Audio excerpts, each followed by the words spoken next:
অন্তর্বর্তী সরকারের নতুন তথ্য উপদেষ্টা হতে যাচ্ছেন মাহফুজ আলম। মোহাম্মদ নাহিদ ইসলাম পদত্যাগ করায় মাহফুজ আলম তার স্থলাভিষিক্ত হচ্ছেন। শিগগিরই এ ব্যাপারে প্রজ্ঞাপন দেয়া হবে। প্রধান উপদেষ্টার কার্যালয় সূত্র জানায়, সাধারণত এই মন্ত্রণালয়টি মন্ত্রী বা উপদেষ্টা সরকারের মুখপাত্র হিসেবে কাজ করে থাকেন। সেই হিসেবে এই মন্ত্রণালয়ের দায়িত্ব জুলাই গণ অভ্যুত্থানের ছাত্রনেতাদের মধ্যেই সীমাবদ্ধ রাখার ব্যাপারে সরকারের শীর্ষ মহলও একমত হয়েছে। সংশ্লিষ্ট সূত্রে জানা গেছে, তথ্য উপদেষ্টার পদ থেকে নাহিদ ইসলামের পদত্যাগের তথ্য প্রকাশের পর থেকেই ওই পদে কে আসছেন তা নিয়ে আলোচনা শুরু হয়। প্রধান উপদেষ্টার প্রেস সচিব শফিকুল আলমের নামও আলোচনায় উঠে আসে।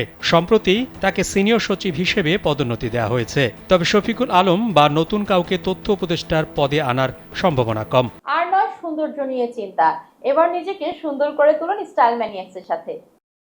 তাই মাহফুজ আলমই অন্তর্বর্তী সরকারের তথ্য ও সম্প্রচার এবং ডাক, টেলিযোগাযোগ ও তথ্য প্রযুক্তি মন্ত্রণালয়ের উপদেষ্টা হচ্ছেন। মাহফুজ আলম গত বছরের ১০ নভেম্বর উপদেষ্টা হিসেবে শপথ নেন। তবে তিনি কোনো মন্ত্রণালয়ের দায়িত্বে ছিলেন না। এর আগে অন্তর্বর্তী সরকার গঠনের ২০ দিনের মাথায় ২৮ আগস্ট প্রধান উপদেষ্টার বিশেষ সহকারী হিসেবে তাকে নিয়োগ দেওয়া হয়েছিল। ঢাকা বিশ্ববিদ্যালয়ের আইন বিভাগ থেকে স্নাতক করেছেন মাহফুজ আলম। বৈষম্য বিরোধী ছাত্র আন্দোলনের ব্যানারে পতিত হাসিনা সরকার বিরোধী আন্দোলনে গুরুত্বপূর্ণ ভূমিকা রাখেন তিনি।